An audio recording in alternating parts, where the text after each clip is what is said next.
Oui, il faut dire que l'AIPAC aux États-Unis, c'est comme le CRIF en France, c'est la mafia juive sioniste qui, aux États-Unis, occupe en fait les États-Unis eux-mêmes. C'est-à-dire que les États-Unis eux-mêmes sont politiquement occupés, et c'est cet organe, cette mafia politique, criminelle, qui contrôle tout l'appareil de décision de la politique américaine.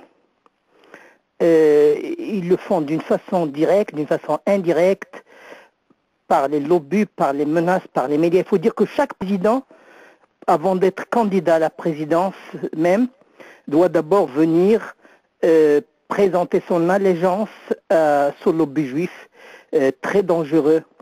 Et c'est pour cela qu'un membre du Congrès américain a dit une fois que le Congrès américain est un territoire occupé.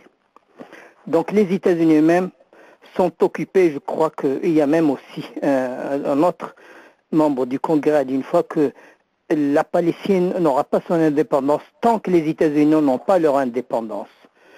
Parce qu'en fait, parler du conflit entre les États-Unis et Israël, c'est une plaisanterie.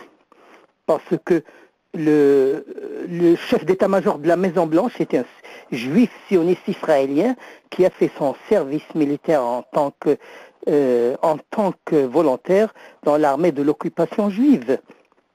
Il s'appelle Emmanuel Ram.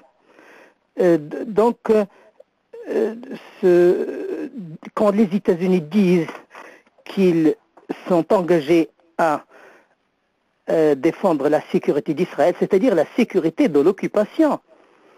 Et ce n'est pas, disons, une décision stratégique se rapportant aux intérêts égoïstes des États-Unis. Non.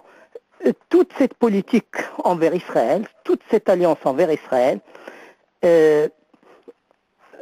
c'est une politique qui est, dans son sens, contraire aux intérêts même de la politique du peuple américain et de la nation américaine, parce que la nation américaine, le peuple américain sacrifie énormément, beaucoup d'argent, beaucoup d'intérêts et beaucoup de relations pour faire plaisir à une poignée de juifs qui dominent les États-Unis. Donc il faut dire les choses telles qu'elles sont. L'AIPAC, c'est l'organe mafieux qui dicte la politique étrangère et même, dans beaucoup de cas aussi, la politique intérieure des États-Unis.